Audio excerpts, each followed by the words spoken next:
জাতীয় থেকে আন্তর্জাতিক, প্রান্তিক, জনপদ থেকে নগর, চারপাশে কি ঘটছে এই মুহূর্তে সবকিছু নিয়ে আমাদের আয়োজন এখন চারদিক। আপনাদের সঙ্গে আছি আমি শামীমা রহমান শাম্মী। চট্টগ্রামের সীতাকুণ্ডের জঙ্গল সলিমপুরে সন্ত্রাসীদের হামলায় এক র্যাব সদস্য নিহত হয়েছেন। আহত হয়েছেন আরও ৩ জন। এর মধ্যে একজনকে গুরুতর অবস্থায় সম্মিলিত সামরিক হাসপাতালে ভর্তি করা হয়েছে। সোমবার বিকেলে জঙ্গল সলিমপুরে অভিযানে অতর্কিত হামলা চালায় সন্ত্রাসীরা। চট্টগ্রাম জেলা পুলিশের অতিরিক্ত পুলিশ সুপার সিরাজুল ইসলাম জানান, ঘটনার পরই ওই স্থানে অতিরিক্ত ফোর্স মোতায়েন করা হয়। র্যাব জানায়, অভিযানের সময় ঘোষণা দিয়ে 4 থেকে 500 দুর্বৃত্তকারী হামলা চালিয়েছে। অভিযানে গেলে জঙ্গল সলিমপুরের প্রবেশ পথে সন্ত্রাসীরা পথ রোধ করে সশস্ত্র হামলা চালায়। পরে পিছু হটতে বাধ্য হয় অভিযানিক দল। নিহত আব্দুল মোতালেব বিজিবি থেকে যোগ দেন র্যাবে।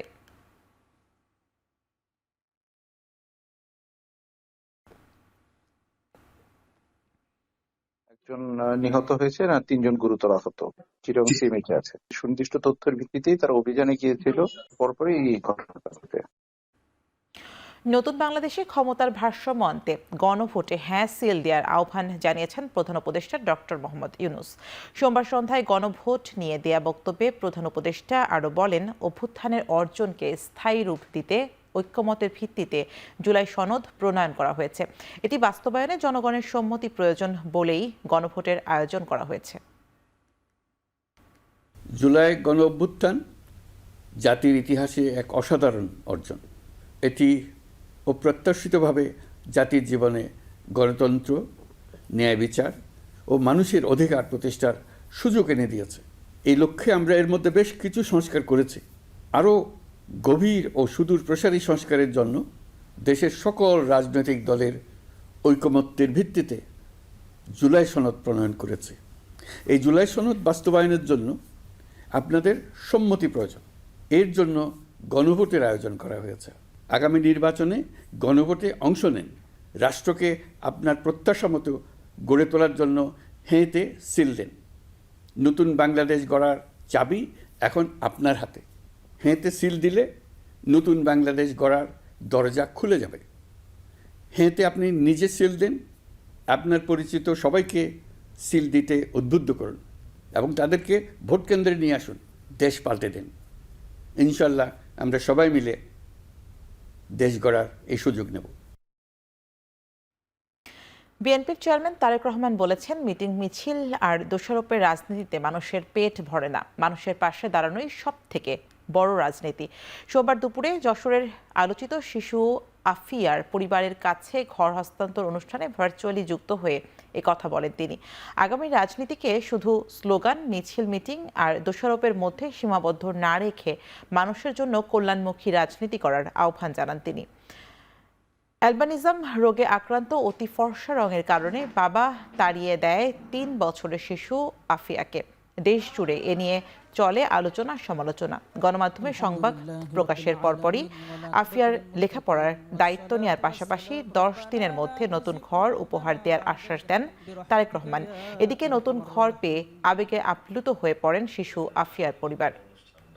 এই কেউ স্লোগান দিচ্ছে, কেউ মিছিল করে একসাথে। রাজনীতির অর্থ কি সবসময় মিছিল, মিটিং, স্লোগান? হ্যাঁ, মিছিল, মিটিং, স্লোগান রাজনীতির একটি অংশ বই কি, কিন্তু তার বাইরেও তো রাজনীতির অংশ আছে। মানুষের বিপদে আপদে বিভিন্ন সময়ে ঝড়, বৃষ্টি, তুফান, বন্যা, বিভিন্ন রকম প্রাকৃতিক দুর্যোগই হোক অথবা মানুষের কোনো ব্যক্তিগত দুর্যোগই হোক, সামাজিক দুর্যোগই হোক, সোজা কথায়, অল্প কথায়, এক কথায় মানুষের পাশে গিয়ে দাঁড়ানো, এটি হচ্ছে সবচেয়ে বড় রাজনীতি। বিএনপি চেয়ারম্যান তারেক রহমানের সঙ্গে বৈঠক করেছেন যুক্তরাষ্ট্রসহ 11 পশ্চিমা কূটনৈতিক। সোমবার গুলশান কার্যালয়ে বিএনপি চেয়ারম্যান তারেক রহমানের সঙ্গে বৈঠক করেন নবনিযুক্ত মার্কিন রাষ্ট্রদূত বেন ক্রিস্টেনসেন এবং কানাডার রাষ্ট্রদূত অজিত সিং। এছাড়াও মাইকেল মিলারের নেতৃত্বে ইউরোপীয় ইউনিয়নভুক্ত Germany, France, Sweden, Denmark, Spain ও ইতালির রাষ্ট্রদূতেরা সৌজন্য সাক্ষাৎ করেন। এ সময় বৈঠকে নির্বাচনী পরিবেশ নিয়ে সন্তোষ প্রকাশ করেন রাষ্ট্রদূতরা। বৈঠকে বাণিজ্য, বিনিয়োগ, রোহিঙ্গা ইস্যু এবং দ্বিপক্ষীয় ও বহুপাক্ষিক নানান বিষয়ে আলোচনা হয়।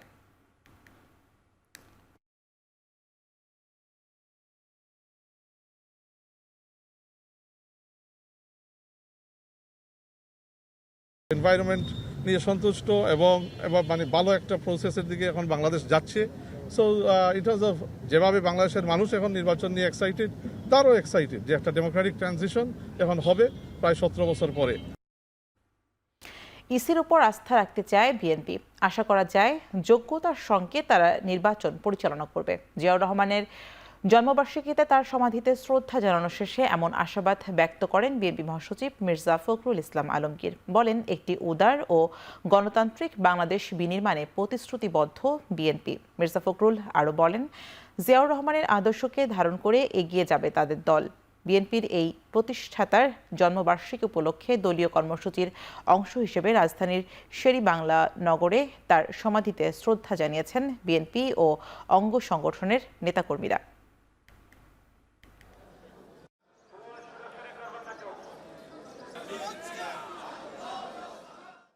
শপথ নিয়েছি এবং এই শপথের মধ্য দিয়ে বাংলাদেশ জাতীয়তাবাদী দল ও সমস্ত অঙ্গ সংগঠন বাংলাদেশে শহীদ জিয়ার যে আদর্শ, সেই আদর্শকে এখানে বাস্তবায়িত করবে, এই শপথ আমরা আজকে এখানে নিয়েছি। এবং আমরা বিশ্বাস করি যে নির্বাচন কমিশন যোগ্যতার সঙ্গে এই নির্বাচন পরিচালনা করতে সক্ষম হবে। আসন্ন জাতীয় নির্বাচন নিয়ে সরকারের বিভিন্ন সিদ্ধান্ত দোদুল্যমান বলে অভিযোগ করেছেন জামায়াতের নায়েবে আমির ডাক্তার আব্দুল্লাহ মোহাম্মদ তাহের। বলেন, প্রধান উপদেষ্টার সঙ্গে বৈঠকের পর ভোট কেন্দ্রে সিসি ক্যামেরা বসানোর অর্থ বরাদ্দ হয়েছে। মগবাজারে দলের কেন্দ্রীয় কার্যালয়ে গণমাধ্যম কর্মীদের ডক্টর তাহের জানান, 2008 সালের মতো আরেকটি পাতানো নির্বাচন এদেশে হতে দেয়া হবে না। রাজধানীর মগবাজারে দলের কেন্দ্রীয় কার্যালয়ে গণমাধ্যম কর্মীদের তিনি বলেন, একটি দল বাংলাদেশ ফার্স্টের কথা বলে গোপনে অন্য দেশের সঙ্গে আপোষ করছে। তিনি বলেন, স্বাধীনতা ও সার্বভৌমত্বের বিষয়ে আপোষ করবে না জামায়াত ইসলামী। দলের ইস্তেহারে দুর্নীতিমুক্ত বাংলাদেশ, সুশাসন, নারী ক্ষমতায়ন ও দেশীয় বিনিয়োগকে অগ্রাধিকার দেয়া হবে। আমরা সিপিএসে বলে আসছি যে আমরা 2008-এর মতো আরেকটা ইলেকশনকে আমরা অ্যালাউ করবো না। এই দেশে দুর্নীতি মুক্ত বাংলাদেশ, এটা আমাদের 1 নম্বর প্রায়োরিটি। আমরা গুড গভর্নেন্সের ইস্যুতে আমরা আসছি very seriously. Employment, youth employment and এডুকেশনের ব্যাপারে আমরা এখানে জোর দেব। বাংলাদেশের স্বাধীনতা সার্বভৌমত্বের ব্যাপারে আমরা এখানে কোনো কম্প্রোমাইজ করব না। যারা অতীতে সরকার গঠন করেছিলেন তারাও বলেছেন যে বাংলাদেশ ফার্স্ট, ওকে, কিন্তু ভিতরে ভিতরে আরও অন্য দেশের সাথে তারা কম্প্রোমাইজও করেছে। এখানে আমরা এখানে খুব দৃঢ়তার পরিচিত দেব। বিএনপির বিরুদ্ধে নির্বাচনী আচরণবিধি লঙ্ঘনের অভিযোগ তুলেছে এনসিপি। খালেদা জিয়ার শোকসভার নামে সারা দেশে দলটি নির্বাচনী প্রচারণা চালালেও কমিশন কোনো পদক্ষেপ নিচ্ছে না বলেও অভিযোগ করা হয়। সোমবার বিকেল 5টায় প্রধান উপদেষ্টা ডক্টর মোহাম্মদ ইউনূসের সঙ্গে বৈঠকে বসে এনসিপির আহ্বায়ক নাহিদ ইসলামের নেতৃত্বে 4 সদস্যের প্রতিনিধি দল। বৈঠক শেষে সংবাদ সম্মেলনে দলের আহ্বায়ক নাহিদ ইসলাম বলেন, ইসির বিরুদ্ধে পক্ষপাতিত্বের অভিযোগ এনে সুষ্ঠু নির্বাচন আয়োজনে প্রয়োজনে মাঠে নামার হুঁশিয়ারি দেন তিনি। এদিকে গণভোটের প্রচারণায় ছবিযুক্ত ব্যানার টানানোয় এনসিপির 2 নেতা নাহিদ ইসলাম ও নাসির উদ্দিন পাটোয়ারিকে রোববার শোকজ করে নির্বাচন কমিশন। এমন সিদ্ধান্তকে ইসির গণভোট বিরোধী অবস্থান হিসেবে উল্লেখ করেন এনসিপির মুখপাত্র ও নির্বাচন পরিচালনা কমিটির চেয়ারম্যান আসিফ মাহমুদ।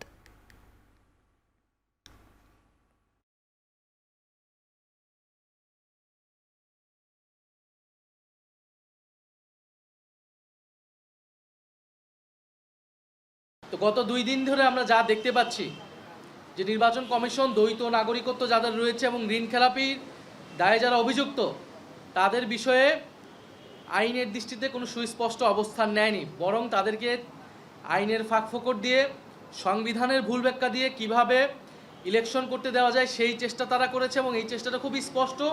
একটা দলের চাপে পড়ে তারা নিজেদের অবস্থান থেকে, আইনের অবস্থান থেকে, নিয়ম থেকে সরে এসে একটা ভুল ব্যাখ্যা দিয়ে এদেরকে সুযোগ করে দিচ্ছে, যেটা আমাদের এই নির্বাচন কমিশনকে কিন্তু প্রশ্নবিদ্ধ করেছে। প্রার্থীদের নির্বাচনী খরচ সংগ্রহে ক্রাউড ফান্ডিং ওয়েবসাইট উদ্বোধন করেছে এনসিপি। বছর শেষে এডিটের মাধ্যমে সংগ্রহ খরচের হিসাব উপস্থাপন করা হবে বলে দলটির পক্ষ থেকে জানানো হয়। বিকেল এনসিপির অস্থায়ী কেন্দ্রীয় কার্যালয়ে সংবাদ সম্মেলনে ওয়েবসাইটের উদ্বোধন করেন এনসিপির মুখপাত্র আসিফ মাহমুদ। বলেন, দলের আর্থিক স্বচ্ছতা নিশ্চিতে করতেই এমন উদ্যোগ। সাংবাদিকদের প্রশ্নের জবাবে আসিফ বলেন, তার নামে আর্থিক অনিয়মের কোনো অভিযোগ প্রমাণ করতে পারেনি কেউ। এ বিষয়ে কেউ কোনো প্রমাণ দিতে পারলে মাথা পেতে নেয়ার কথাও জানান তিনি। এদিকে জামায়াতের সঙ্গে ভোট নিয়ে ফের বৈঠক করেছে দলটি। সংবাদ সম্মেলনে আসিফ জানান, জোটবদ্ধ অবস্থানের বিষয়ে শীঘ্রই জানানো হবে। জাতীয় নাগরিক পার্টির আমাদের প্রার্থীদের নির্বাচন পরিচালনার জন্য যেই অর্থের প্রয়োজন, সেই অফিসিয়ালি ক্রাউড ফান্ডিংটা আজকে শুরু করছি। আপনারা হয়তো এর আগে দেখেছেন যে আমাদের কোনো প্রার্থী ব্যক্তিগতভাবে করলেও সবাই আমরা প্রায় 90-95% প্রার্থী সেন্ট্রালি এই যাতে স্বচ্ছতা এবং জবাবদিহিতাটা এক জায়গা থেকে নিশ্চিত করা যায়, সেজন্য সেন্ট্রালি ক্রাউড ফান্ডিংটাকে আমরা বেশি জোর দিয়েছি। কত আসলো, কত গেল, কোন খাতে গেল, সেটা আমরা অডিটের মাধ্যমে আমরা প্রতি বছরই একটা অডিট রিপোর্টের মাধ্যমে এটা প্রকাশ করব। ত্রয়োদশ জাতীয় সংসদ নির্বাচনের দ্বিতীয় রোডম্যাপ প্রকাশ করেছে নির্বাচন কমিশন। এতে জানানো হয়, 22 জানুয়ারি ত্রয়োদশ জাতীয় সংসদ নির্বাচনের ভোট কেন্দ্রের গেজেট প্রকাশ করবে ইসি। 28 জানুয়ারি আইন শৃঙ্খলা বাহিনীর সঙ্গে বিশেষ সভা, যাচাই বাছাই করা হবে আইন শৃঙ্খলা রক্ষাকারী বাহিনীর প্রস্তাবিত অর্থের চাহিদাও। 1 ফেব্রুয়ারি নির্বাচনী ব্যয় নির্বাহে আইন শৃঙ্খলা বাহিনীর অর্থ বরাদ্দ ও নির্বাচন কর্মকর্তাদের পর্যবেক্ষক হিসেবে নিয়োগ দেবে ইসি। আর ব্যালট ও নির্বাচনী সামগ্রী মাঠ পর্যায়ে পাঠানো হবে 2 ও 3 ফেব্রুয়ারি। এছাড়া বেসরকারি নির্বাচনী পর্যবেক্ষকদের খুব শীঘ্রই অনুমতি দেওয়া হবে বলে জানানো হয় রোডম্যাপে।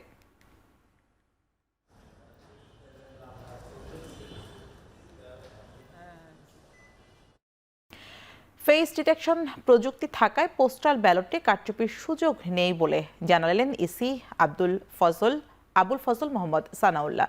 কমিশন ভবনে পোস্টাল ব্যালট গণনার জন্য প্রিজাইডিং অফিসারদের প্রশিক্ষণে তিনি এমন মন্তব্য করেন। এ সময় ইসি আনোয়ারুল বলেন, রাজনৈতিক দল থেকে কোনো চাপে নেই কমিশন। দুইটা জিনিস আমাদেরকে নিশ্চিত করতে হবে এবং এটা আপনাদের জন্য প্রযোজ্য। একটা হচ্ছে স্বচ্ছতা, আমরা যা করছি সবাই দেখুন, এই হচ্ছে প্রক্রিয়ার মধ্যে যদি দুর্বলতা থাকে, ভুলভ্রান্তি থাকে, আমরা ইমপ্রুভ করব। আর 2, নিরপেক্ষতা। যারা নির্দিষ্ট পদ্ধতি অবলম্বন করে ভোট দিবেন না, তাদেরগুলো হয়তো বাদ পড়ে যাবে।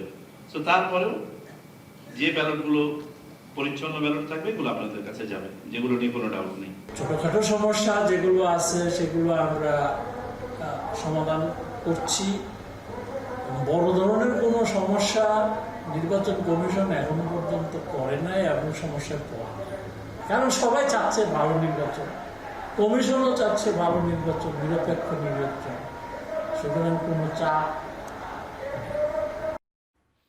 নির্বাচন কমিশন যদি মেরুদণ্ড সোজা না করে তাহলে সামনের দিনে আরও কঠোর কর্মসূচি দেবে ছাত্রদল, এমন মন্তব্য করেছেন সংগঠনটির কেন্দ্রীয় সভাপতি রাকিবুল ইসলাম রাকিব। সোমবার ব্যালট পেপারে অনিয়ম ও বিভিন্ন বিশ্ববিদ্যালয়ের ছাত্র সংসদ নির্বাচনে একটি রাজনৈতিক গোষ্ঠীর প্রভাব বিস্তার সহ 3 দাবিতে দ্বিতীয় দিনের মতো ইসি ঘেরাও কর্মসূচি পালন করে ছাত্রদল। এ সময় সাধারণ সম্পাদক নাসির উদ্দিন নাসির জানান, নির্বাচন কমিশন পক্ষপাতিত্ব আচরণ করছেন, তাই 3 দফা দাবি মানা না হলে সামনের দিনে আরো কঠোর কর্মসূচি আসবে।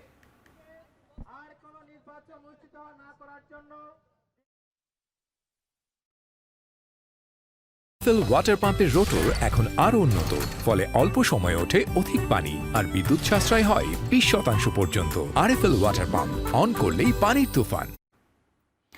ভোট গ্রহণের ঠিক আগের দিন 4 সপ্তাহের জন্য সাকসু নির্বাচন স্থগিত করলেন হাইকোর্ট। তবে কালই নির্বাচন আয়োজনের দাবিতে সারা দেশে কর্মসূচির হুঁশিয়ারি দিয়েছেন ক্রুদ্ধ ছাত্রনেতারা। অন্যদিকে হাইকোর্টের স্থগিতাদেশ বিরুদ্ধে চেম্বার আদালতে আবেদন করেছে বিশ্ববিদ্যালয় কর্তৃপক্ষ। রোববার সাকসু ও হল সংসদ নির্বাচন স্থগিত চেয়ে হাইকোর্টে রিট করেন এক স্বতন্ত্র প্রার্থী। সকালে বিচারপতি ফাহমিদা কাদের ও বিচারপতি আসিফ হাসানের হাইকোর্ট বেঞ্চ সব পক্ষের শুনানি শেষে স্থগিতের এই আদেশ দেন। রিটে বলা হয়, সাকসুর নির্বাচন কমিশন জাতীয় সংসদ নির্বাচনের আগে সব ধরনের নির্বাচন বন্ধ রাখার নির্দেশনা জারি করেছে। এ অবস্থায় সাকসু নির্বাচন হতে দেয়া আইনসঙ্গত নয়। 12 ফেব্রুয়ারি জাতীয় নির্বাচনের পর শাহজালাল বিজ্ঞান ও প্রযুক্তি বিশ্ববিদ্যালয়ের কেন্দ্রীয় ছাত্র সংসদ নির্বাচন করা যাবে।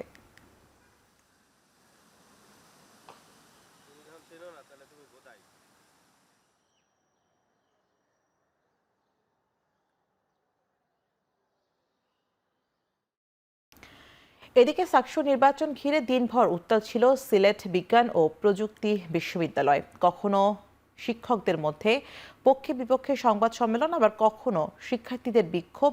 প্রশাসনিক ভবন তালার পর সড়ক অবরোধ করে শিক্ষার্থীদের ঐক্যবদ্ধ আন্দোলন চলে। নির্বাচন স্থগিতের ঘোষণার পরপরই বিশ্ববিদ্যালয়ের শিক্ষার্থীরা হুঁশিয়ারি দেন, মঙ্গলবার নির্বাচন না হলে সারা দেশে আন্দোলন ছড়িয়ে দেয়া হবে। সোমবার বিকেল 5টায় এক পর্যায়ে উপাচার্য ও রেজিস্ট্রারকে অবরুদ্ধ করে প্রশাসনিক ভবনে তালা দেয় আন্দোলনরত শিক্ষার্থীরা। এদিকে বিশ্ববিদ্যালয় জাতীয়তাবাদী শিক্ষক ফোরাম বলছেন, এই মুহূর্তে নির্বাচন সম্পন্ন করা কোনোভাবেই সম্ভব নয়। তবে সাকসু বানচাল কোনোভাবেই কাম্য নয় বলে মন্তব্য করেছেন ইউনিভার্সিটি টিচার্স লিংকের নেতৃবৃন্দ।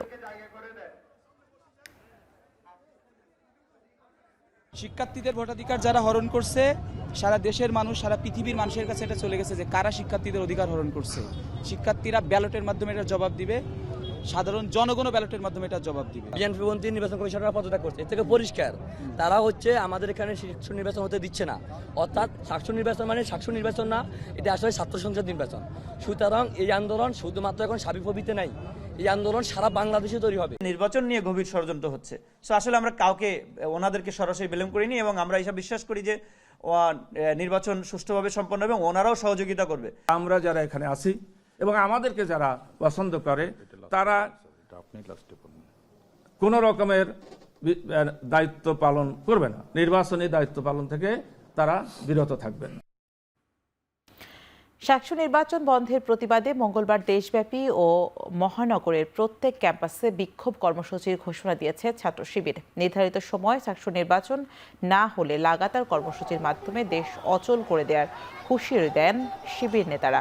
সোমবার বিকেলে সাকসু বানচালের প্রতিবাদে বিক্ষোভ মিছিল পরবর্তী সমাবেশে এমন ঘোষণা দেয় ছাত্র শিবিরের ঢাকা মহানগর ও কেন্দ্রীয় নেতারা। এ সময় সাকসু বন্ধে হাইকোর্টের আদেশকে ঘৃণ্যভাবে প্রত্যাখ্যানের ঘোষণা দেন ডাকসু ভিপি সাদিক কায়েম। শিবির নেতাদের অভিযোগ, ছাত্রদল ভাড়া করা লোক দিয়ে ইসিতে মব সৃষ্টির মাধ্যমে সাকসু বানচালের পায়তারা করেছে, যা ছাত্রদের অধিকারের বিরুদ্ধে অবস্থান।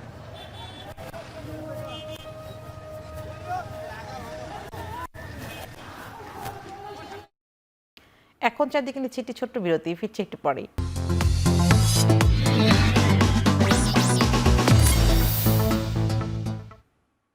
বিরতির পর ফিরে এলাম, আপনারা দেখছেন এখন চারদিক।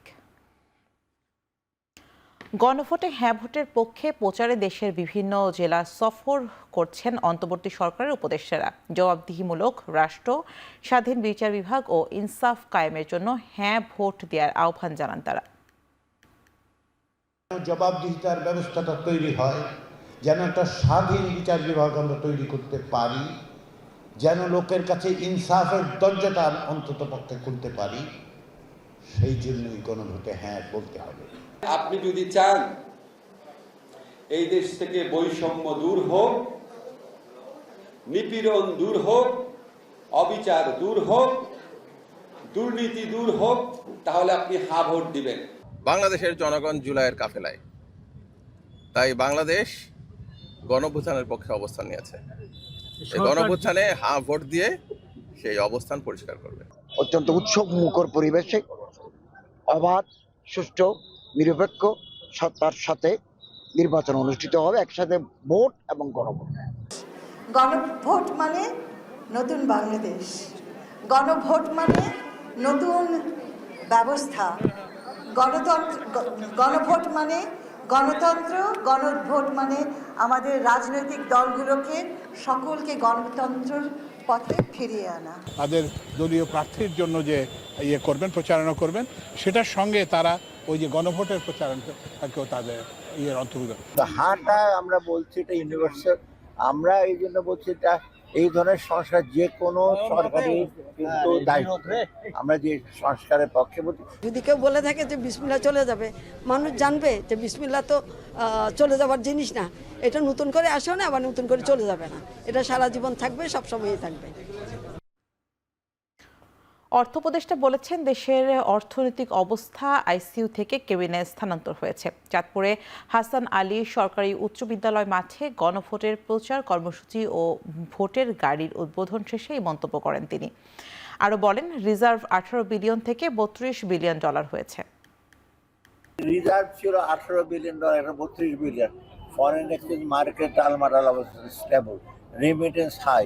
এক সময় আমরা একটা ম্যাক্সিমাম জিনিসপত্র ইম্পোর্ট করছি। এনার্জিতে একটু সমস্যা আছে, তবু চেষ্টা করা হচ্ছে। অতএব আপনার এটা খাদের কিনে চলে গেছে। আমি তো জানি কি অবস্থায় ছিল, অনেকে বলতে আইসিইউতে ছিল, আইসিইউ থেকে কেবিনে গেছে। আসন্ন জাতীয় সংসদ নির্বাচন সুষ্ঠু করতে দ্বিতীয় ধাপে আগামী 8 থেকে 14 ফেব্রুয়ারি পর্যন্ত সেনাবাহিনী মাঠে থাকবে বলে জানিয়েছে স্বরাষ্ট্র উপদেষ্টা জাহাঙ্গীর আলম চৌধুরী। সোমবার সচিবালয়ে এক সংবাদ সম্মেলনে এই কথা বলেন তিনি। এ সময় সারা দেশের 16,000 ঝুঁকিপূর্ণ ভোট কেন্দ্রের নিরাপত্তা নিশ্চিতে সরকার কাজ করবে বলেও জানান তিনি। নির্বাচনে আইন শৃঙ্খলা পরিস্থিতি নিয়ন্ত্রণ রাখতে দেশ জুড়ে 2 পর্বে আইন শৃঙ্খলা রক্ষা বাহিনী মোতায়েন করা হবে। প্রথম পর্বে চলমান যারা মোতায়েন রয়েছে তারাও বলবৎ থাকবে। দ্বিতীয় পর্বে ভোট কেন্দ্রিক মোতায়েন, সেখানে আইন শৃঙ্খলা রক্ষা বাহিনীর সদস্যরা 8 থেকে 14 ফেব্রুয়ারি পর্যন্ত মোট 7 দিন দায়িত্ব পালন করবেন। আসন্ন জাতীয় সংসদ নির্বাচনে ভোট কেন্দ্রের সংখ্যা হবে 42,761টি। তার মধ্যে অধিক গুরুত্বপূর্ণ ভোট কেন্দ্র থাকবে 8,780টি। গুরুত্বপূর্ণ ভোট কেন্দ্র 16,548টি। সাধারণ ভোট কেন্দ্র 17,433টি।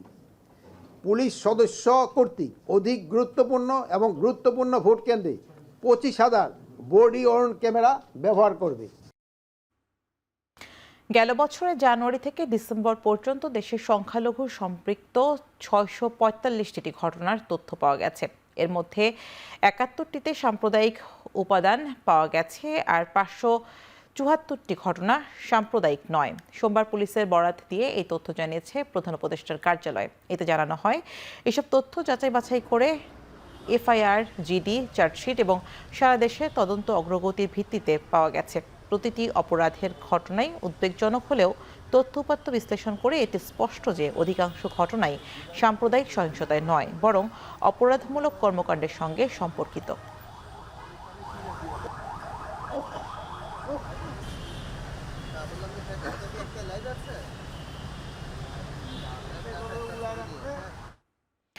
দেশ থেকে বিপুল অর্থ বিদেশে পাচার হয়, মুদ্রা বাজার এখন কঠিন সময় পার করছে। এতে ব্যাংকগুলো আমানতকারীদের অর্থ ফেরত দিতে হিমশিম খাচ্ছে। সোমবার রাজধানীর পুলিশ প্লাজায় এক সেমিনারে এই কথা বলেন ব্যাংকের governor Ahsan H Mansur. That Bangladesh corporate flags must fly in all over the world. We cannot keep ourselves stuck in our small territories and grow. We have to be represented everywhere in the world. So that's our objective. So we will liberalize, we will open the domestic market, foreign exchange market. ভারতীয় সুতা আমদানিকে রাজনৈতিকভাবে না দেখার আহ্বান জানিয়েছেন তৈরি পোশাক শিল্প মালিকরা। সোমবার সকালে হোটেল সোনারগাঁওয়ে আয়োজিত বিজিএমইএ ও বিকেএমইএ এর যৌথ সংবাদ সম্মেলনে শিল্প মালিকরা অভিযোগ করেন, সুতা আমদানির স্বাভাবিক চিত্রকে নেতিবাচকভাবে উপস্থাপন করা হচ্ছে। সুতো আমদানির শুল্কের বোঝা না চাপিয়ে আমাদের যে স্পিনার আছে তাদেরকে আপনারা নগদ সহায়তা ও কর্পোরেট ট্যাক্সে রেয়াত দেওয়ার মাধ্যমে তাদের সক্ষমতা বাড়িয়ে দেন। দেশের অর্থনৈতিক স্থিতিশীলতা ও কোটি মানুষের কর্মসংস্থানের স্বার্থে এই অযৌক্তিক সিদ্ধান্তে অবিলম্বে প্রত্যাহারের জন্য আমরা সরকারের কাছে বিনীত অনুরোধ করছি। ব্যাংকগুলি নানা কায়দায় ব্যবসায়ীদের টাকা লুটে পুটে নিয়ে যাচ্ছে। এই জিনিসগুলি আসলে খতিয়ে দেখা দরকার। দেখে সমন্বিত একটা উদ্যোগ নিয়ে সবাইকে নিয়ে বসে সরকার যদি একটা সিদ্ধান্ত নিতে পারে, তাহলে আজকে আমার স্পিনিং মিলও বাঁচবে, ফরওয়ার্ড লিঙ্কেজ ইন্ডাস্ট্রিও বাঁচবে। এখন একজনকে বাঁচাইতে গিয়ে বাকিদেরকে মেরে ফেলা কোনোভাবেই এটা কাজ সঠিক হবে না। দেশের সবচেয়ে মজবুত আরএফএল ল্যাডার, যা 6061 গ্রেড অ্যালুমিনিয়ামে তৈরি। শক্তিশালী এমএস ক্রসবার নিশ্চিত করে সর্বোচ্চ নিরাপত্তা। RFL ladder. টাঙ্গাইল ৫ সদর আসনে বিএনপির মনোনীত প্রার্থী ও বিদ্রোহী প্রার্থীর সমর্থকদের মধ্যে সংঘর্ষ হয়েছে। এতে ওয়ার্ড যুবদলের সহসভাপতি সাব্বির আহমেদ সাদি সহ অন্তত ৬ জন আহত হয়েছেন। সোমবার বিকেলে শহরের শান্তিকুঞ্জ মোড়ে এই সংঘর্ষের ঘটনা ঘটে। ওই আসনে বিএনপি মনোনীত প্রার্থী দলটির কেন্দ্রীয় প্রচার সম্পাদক সুলতান সালাউদ্দিন টুকুর ১০ থেকে ১২ জন সমর্থক প্রোগ্রামের দাওয়াত দিতে বের হন। ফেরার পথে তারা শান্তিকুঞ্জ মোড়ে এক চা স্টলে বসে চা খাচ্ছিলেন। এক পর্যায়ে দুই গ্রুপের মধ্যে সংঘর্ষ হয়। এতে ওয়ার্ড যুবদলের সহসভাপতি সাব্বির আহমেদ সাদি সহ অন্তত ৬ জন আহত হন। আহতদের মধ্যে দুজনকে টাঙ্গাইল সদর হাসপাতালে ভর্তি করা হয়েছে।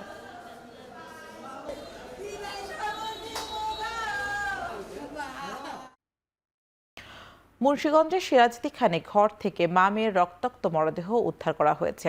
ধারালো অস্ত্র দিয়ে তাদেরকে কুপিয়ে হত্যা করা হয়েছে বলে জানিয়েছে পুলিশ। দুপুর ১টার দিকে উপজেলার রাজানগর ইউনিয়নের দক্ষিণ রাজানগর গ্রামে এই ঘটনা ঘটে। নিহতরা হলেন আমিনা বেগম ও ৮ বছরের শিশু মরিয়ম।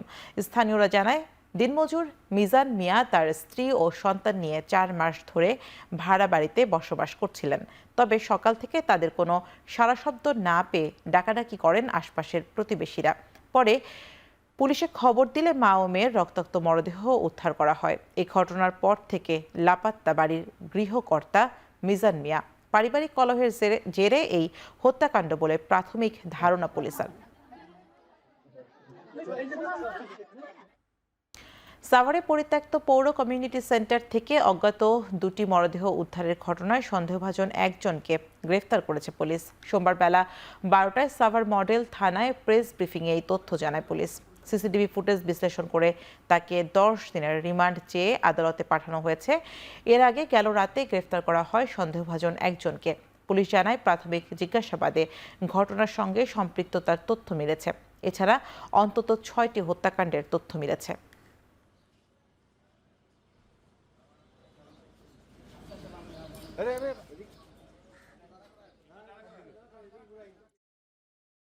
এখন চারদিকের ইচ্ছে আরো একটি ছোট্ট বিরতি, ফিরছি একটু পরেই।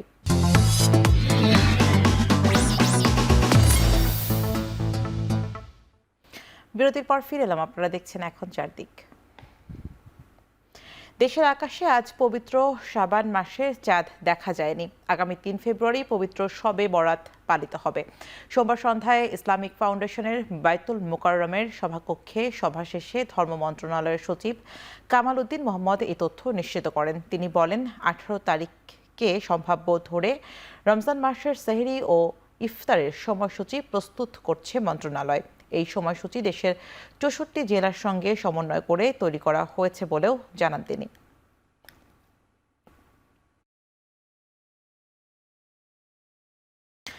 বিএনপি চেয়ারম্যানের উপদেষ্টা আব্দুস সালাম বলেছেন, সিটি কর্পোরেশন শক্তিশালী না হওয়ার কারণেই ঢাকা শহরের ইতিবাচক পরিবর্তন আসছে না। সকালে গুলশানে হোটেল লেক শোরে ঢাকা বাঁচানোর ইশতেহার শীর্ষক আলোচনা সভায় একথা বলেন তিনি। এ সময় এনসিপির জ্যেষ্ঠ যুগ্ম আহ্বায়ক আরিফুল ইসলাম আবিদ বলেন, তার দলের ইশতেহারে গুরুত্ব পাবে ঢাকা রক্ষার প্রতিশ্রুতি। সভায় উত্তর সিটির প্রশাসক তার দফতরের গ্রহণ করা নানান উদ্যোগ উল্লেখ করে বলেন, প্রাণ প্রকৃতি রক্ষার লড়াই সিটি কর্পোরেশনের একার নয়।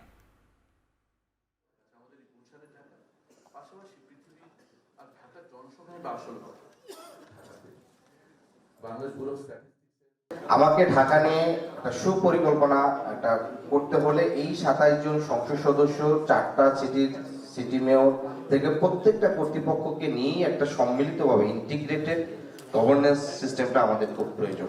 মেয়রকে আমরা চাই যে প্রধানমন্ত্রীর সরাসরি প্রধানমন্ত্রীর নিয়ন্ত্রণে, প্রধানমন্ত্রীর যে গভর্নমেন্ট সেখানে নিয়ন্ত্রণে নেওয়ার জন্য। কিন্তু একটা লোকাল গভর্নমেন্টের আন্ডারে যদি নিয়ে যান, একটা ইউনিয়ন পরিষদকে সে যেভাবে ডিল করে, একই চিন্তা যদি ঢাকার মেয়রের ব্যাপারে চিন্তা করে, ঢাকার সিটি কর্পোরেশনের ব্যাপারে চিন্তা করে, তাহলে তো সেটা কোনোভাবেই ঠিক হবে না। আরবান সেফটি নেটের মধ্যে আনতে পেরেছে কিনা, যেটা শহরে নাই। এই শহরে কোনো আরবান সেফটি নেট বলতে কোনো আলোচনা এখন প্রমোটই করে। সুতরাং ওইসব লেন্সে যদি আমরা ঢাকাকে ভবিষ্যতে তৈরি করতে পারি, আমি মনে করি তখন অনেক ভালো কাজ আমরা পৃথিবীতেও দেখাতে পারবো এবং এই শহরে একটা ন্যায্যতা তৈরি করতে পারবো। নির্বাচনে প্রার্থী হওয়ার ক্ষেত্রে পারিবারিক পরিচয় নয়, ব্যক্তিগত যোগ্যতায় মুগ্ধ। জনগণই রাষ্ট্রের মালিক এবং ক্ষমতার প্রশ্ন তোলার পূর্ণ অধিকার নাগরিকদের রয়েছে। জাতীয় প্রেস ক্লাবে আয়োজিত এক অনুষ্ঠানে কথা বলেছেন রাজনীতিবিদ, গণমাধ্যম কর্মী ও সুশীল সমাজের প্রতিনিধিরা।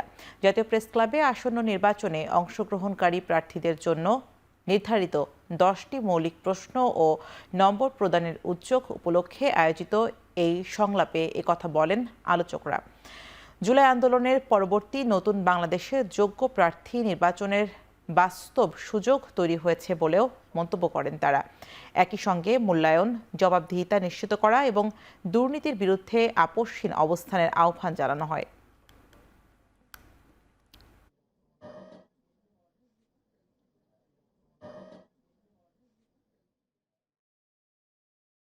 দেশের 1 নম্বর gas stove RFL gas stove, যা বেশি তাপেও ফাটে না আর হ্যাসেল ফ্রি অটো ইগনিশন নিশ্চিত করে ঝামেলাহীন রান্না। আরএফএল গ্যাস স্টোভ, নিরাপদ ও ঝামেলাহীন। বিনিয়োগকারীদের দ্রুত সেবা দিতে বিডার ওয়ান স্টপ সার্ভিস কাজ করলেও কাঙ্ক্ষিত সেবা দিতে না পারার অভিযোগ স্বীকার করেছেন বিডার নির্বাহী চেয়ারম্যান আশিক চৌধুরী। সোমবার রাজধানীর আগারগাঁওয়ে বিডা কার্যালয়ে এক চুক্তি সই অনুষ্ঠানে তিনি বলেন, দ্রুত বিনিয়োগ সেবা নিশ্চিতে বিডার ওয়ান স্টপ সার্ভিসে আরও 11টি প্রতিষ্ঠান যুক্ত হয়েছে। এর মাধ্যমে সংশ্লিষ্ট ব্যাংক ও সিটি কর্পোরেশনগুলোর নিজস্ব সিস্টেম বিডার অনলাইন ওয়ান স্টপ সার্ভিসের সঙ্গে সংযুক্ত হবে। ফলে বিনিয়োগকারীরা একক অনলাইন প্ল্যাটফর্ম ব্যবহার করে ব্যাংক হিসাব খোলা, ট্রেড লাইসেন্স গ্রহণ সহ বিভিন্ন আর্থিক ও সিটি কর্পোরেশন সংক্রান্ত সেবা দ্রুত, স্বচ্ছ ও হয়রানিমুক্তভাবে গ্রহণ করতে পারবেন।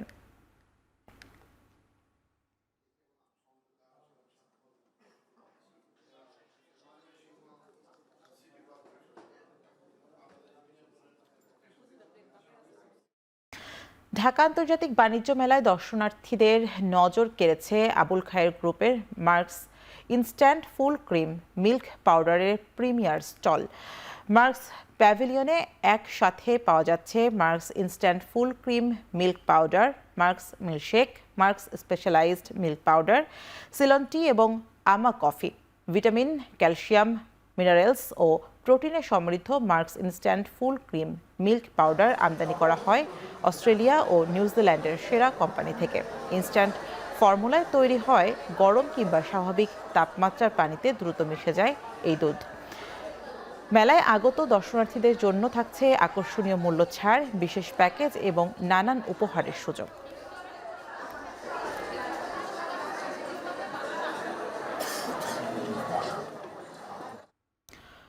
প্রতি বছরের মতো এবারও ঢাকা আন্তর্জাতিক বাণিজ্য মেলায় অংশ নিয়েছে ঢাকা আইসক্রিম ইন্ডাস্ট্রি লিমিটেডের brand Polar ice cream. Polar ice cream মেলায় অংশগ্রহণ করেছে তাদের নান্দনিক প্যাভিলিয়ন নিয়ে। আবারও পোলার তাদের জেনারেল প্যাভিলিয়ন 14 সাজিয়েছে নান্দনিক আলোকসজ্জা ও ব্যতিক্রমী ডিজাইনে। মাস জুড়ে পোলার আইসক্রিম প্যাভিলিয়নে রেগুলার সব মজার আইসক্রিমের পাশাপাশি দর্শনার্থীদের জন্য থাকছে নতুন অ্যামেজিং ফ্লেভারের এক্সক্লুসিভ সব ice cream, exciting VR games, ice cream অভিযান ও বিভিন্ন মজার অ্যাক্টিভিটি সহ ফ্যান্টাসি কিংডমের 50% ডিসকাউন্ট কুপন।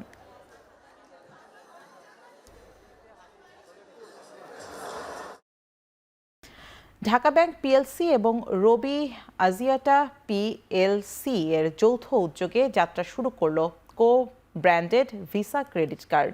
রাজধানীর একটি হোটেলে বর্ণাঢ্য অনুষ্ঠানের মাধ্যমে রবি এলিট গ্রাহকদের জন্য এই আধুনিক ক্রেডিট কার্ডের আনুষ্ঠানিক উদ্বোধন করা হয়। অনুষ্ঠানে উপস্থিত ছিলেন ঢাকা ব্যাংকের ব্যবস্থাপনা পরিচালক ওসমান এরশাদ ফয়েজ, রবি আজিয়াটার সিইও ও ব্যবস্থাপনা পরিচালক জিয়াদ সাতারা এবং visa Bangladesh country manager Sabbir Ahmed সহ 2 প্রতিষ্ঠানের ঊর্ধ্বতন কর্মকর্তারা।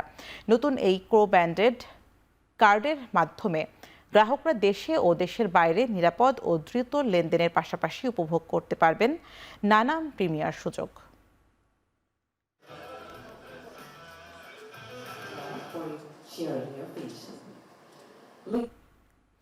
দেশীয় ব্র্যান্ড ওয়ালটনের সাথে চুক্তিবদ্ধ হলেন জাতীয় দলের তারকা ক্রিকেটার তাসকিন আহমেদ। এখন থেকে তিনি ফেস অব ওয়ালটন এসি হিসেবে কাজ করবেন বলে এক সংবাদ বিজ্ঞপ্তিতে জানিয়েছে ওয়ালটন কর্তৃপক্ষ। রোববার দুপুরে রাজধানীর বসুন্ধরায় ওয়ালটন অপারেটর অফিসে এক অনুষ্ঠানে ওয়ালটন অফিসের সঙ্গে চুক্তিবদ্ধ হন তাসকিন আহমেদ। চুক্তিতে ওয়ালটনের পক্ষে স্বাক্ষর করেন সিনিয়র এক্সিকিউটিভ ডিরেক্টর ও চিত্রনায়ক আমিন খান। ওয়ালটনের অন্যান্য ঊর্ধ্বতন কর্মকর্তারা অনুষ্ঠানে উপস্থিত ছিলেন।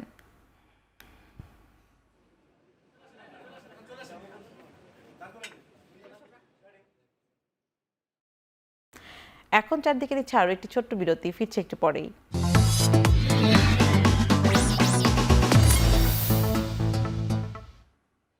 বিরতির পর ফিরে এলাম, আপনারা দেখছেন এখন চারদিক। এবার আন্তর্জাতিক প্রসঙ্গ। থাইল্যান্ড মালয়েশিয়ার সীমান্ত লাগোয়া কেলান্তান রাজ্য থেকে অনুপ্রবেশকারী 12 বাংলাদেশি সহ 13 জনকে আটক করেছে মালয়েশিয়ান ইমিগ্রেশন বিভাগ। মানব পাচারে জড়িত এক বাংলাদেশিকেও শনাক্ত করা হয়েছে। বিবৃতিতে বলা হয়, আটক বাংলাদেশিদের মধ্যে 11 জন পুরুষ ও 1 জন নারী। আটক অপর আরেক ব্যক্তি মিয়ানমারের রোহিঙ্গা নাগরিক, যিনি ওই বাড়ির তত্ত্বাবধায়কের দায়িত্বে ছিলেন। অবৈধভাবে মালয়েশিয়ায় প্রবেশ করা অভিবাসীদের সাময়িক আশ্রয়কেন্দ্র হিসেবে ব্যবহার করা হতো ওই বাড়িটি। প্রাথমিক তদন্তে জানা গেছে তারা থাইল্যান্ড সীমান্তের অবৈধ পথ ব্যবহার করে মালয়েশিয়ায় প্রবেশ করেন। বিবৃতিতে আরও বলা হয়, ওই চক্রের মূল হোতা ইকবাল নামে পরিচিত এক বাংলাদেশি নাগরিক, যিনি বর্তমানে থাইল্যান্ড থেকে পুরো কার্যক্রম পরিচালনা করছেন।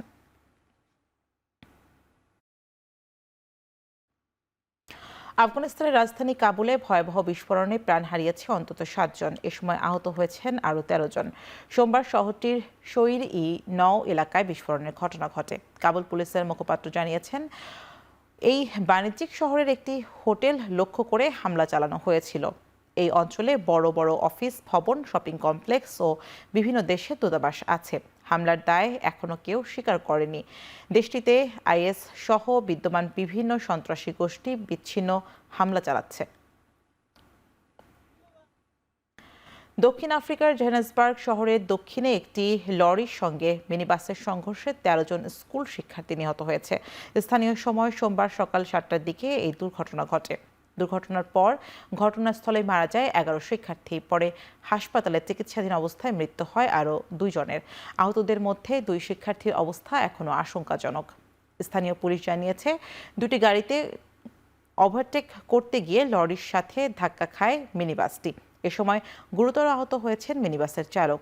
এই ঘটনায় শোক জানিয়েছে দেশটির প্রেসিডেন্ট।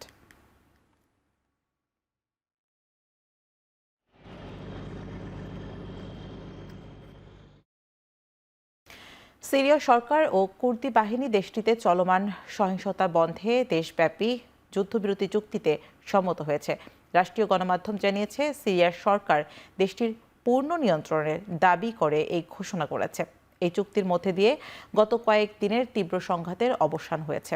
এই 14 দফা চুক্তির আওতায় কুর্দি নেতৃত্বাধীন সিরিয়ান ডেমোক্রেটিক ফোর্সেস এসডিএফকে কেন্দ্রীয় সরকারের সামরিক ও রাষ্ট্রীয় প্রতিষ্ঠানের সাথে একীভূত করা হবে।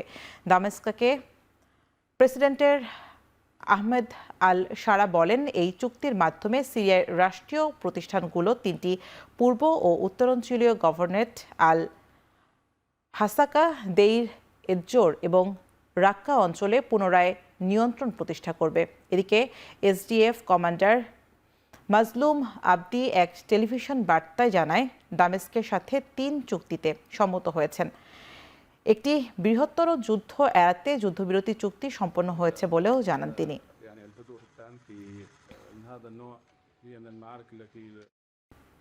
এবারে খেলার খবর।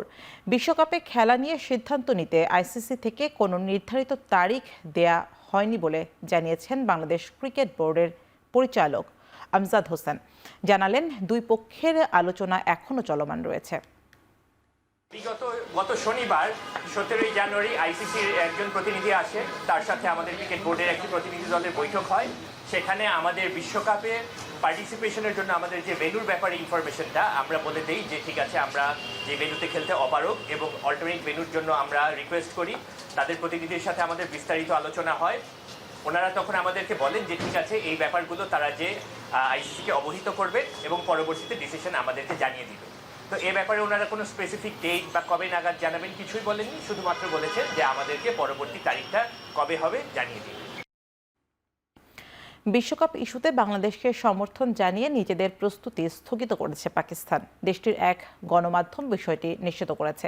প্রকাশিত খবরে বলা হয়েছে, ভারতে অনুষ্ঠিত হতে যাওয়া বিশ্বকাপে বাংলাদেশের নিরাপত্তা শঙ্কার প্রতি পূর্ণ সমর্থন জানাচ্ছে পিসিবি। সংস্থার একাধিক শীর্ষ কর্মকর্তা বিশ্বাস করেন, নিরাপত্তা ইস্যুতে বাংলাদেশের উদ্বেগ একেবারেই যৌক্তিক। পাকিস্তান না খেললে বিশ্বকাপ কেমন হবে সেটাও আইসিসিকে ভাববার রাখার আহ্বান জানানো হয় বলে খবরে উল্লেখ করা হয়েছে। যদিও গণমাধ্যমের বাইরে এখন পর্যন্ত পিসিবির কাছ থেকে এই ইস্যুতে আনুষ্ঠানিক কোনো বক্তব্য পাওয়া যায়নি। এর আগে জানানো হয়েছিল, বাংলাদেশ ভারতে খেলতে অনিরাপদ বোধ করলে ম্যাচ আয়োজনে আগ্রহী পাকিস্তান।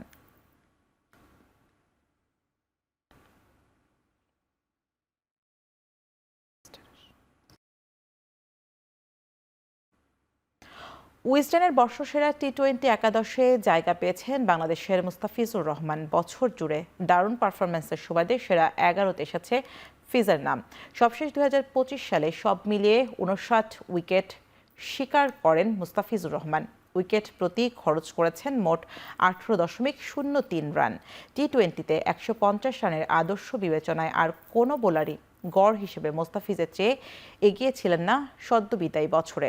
জেসন হোল্ডারের পর মুস্তাফিজই ছিলেন টি-20-র সবচেয়ে ইকোনমিক্যাল বোলার। স্বাভাবিকভাবেই তাই উইন্ডিজের সেরা 3 পেসারের একজন হিসেবে এই স্কোয়াডে আছেন ফিজ। বাংলাদেশি পেসার ছাড়া স্কোয়াডের বাকি 2 পেসার জেসন হোল্ডার এবং জ্যাকব ডাফি। অলরাউন্ডার হিসেবে থাকা স্যাম কানারও অবশ্য যুক্ত হচ্ছেন পেসারদের তালিকায়।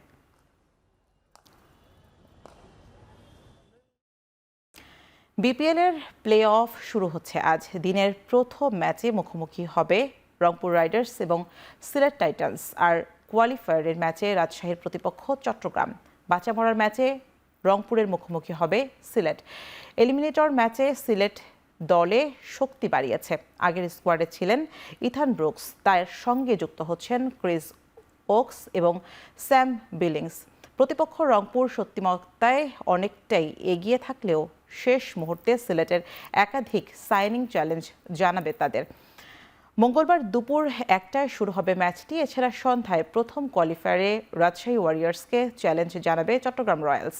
পয়েন্ট টেবিলের শীর্ষ 2 দল লিগ পর্বে একে অপরের বিপক্ষে একবার করে জয় পেয়েছে। এই ম্যাচে যারা জয় পাবে তারাই চলে যাবে ফাইনালে। প্রথম ম্যাচে হারের পর অনূর্ধ্ব-19 বিশ্বকাপে নিজেদের দ্বিতীয় ম্যাচে মাঠে নামছে বাংলাদেশের যুবারা। বাংলাদেশ সময় দুপুর 1:30টায় বুলাওয়েতে শুরু হবে ম্যাচটি। প্রথম ম্যাচে ভারতের বিপক্ষে হারের পর গ্রুপে 4 দলের মাঝে সবার নিচে অবস্থান করছে জুনিয়র টাইগাররা। এই ম্যাচ পরিত্যক্ত হবার সুবাদে বাংলাদেশের ঠিক ওপরে আছে নিউজিল্যান্ড। এই ম্যাচে হারলেই বিশ্বকাপ থেকে বিদায় নিশ্চিত হয়ে যাবে বাংলাদেশের জন্য। নিজেদের শিরোপা জয়ে টিকিয়ে রাখতে তাই জয় ছাড়া ভিন্ন অন্য কিছু ভাবার সুযোগ নেই আজিজুল হাকিম তামিমের দলের। কঠিন সমীকরণে আছে নিউজিল্যান্ডও। বাংলাদেশের বিপক্ষে হারলে ভারত ম্যাচে জয় পেতেই হবে তাদের। এমন মহা গুরুত্বপূর্ণ ম্যাচের আগে অনুশীলনে লম্বা সময় পার করেছে বাংলাদেশের যুবারা।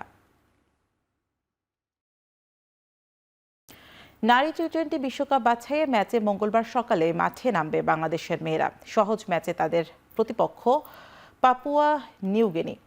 নেপালের কীর্তিপুরে বাংলাদেশ সময় সকাল 9:15 শুরু হবে ম্যাচটি। আগের ম্যাচে যুক্তরাষ্ট্রের বিপক্ষে সহজ 1 জয়ের পর এই ম্যাচেও আত্মবিশ্বাসের তুঙ্গে থেকেই মাঠে নামবে বাংলাদেশ। যদিও আগের ম্যাচে জয়ের পরেও বাংলাদেশ আছে গ্রুপের 2য় স্থানে। পাপুয়া নিউগিনির বিপক্ষে ম্যাচে জয়ের পাশাপাশি রান রেট বাড়ানোর দিকেও মন থাকবে জ্যোতির দলের। এই ম্যাচে জয় পেলেও অবশ্য টাইগার্সদের বড় পরীক্ষা অপেক্ষা করবে আয়ারল্যান্ডের বিপক্ষে ম্যাচে। বাছাই পর্বের এই ম্যাচে নিজেদের সেরা 11 নিয়েই মাঠে থাকবে টাইগার্সরা।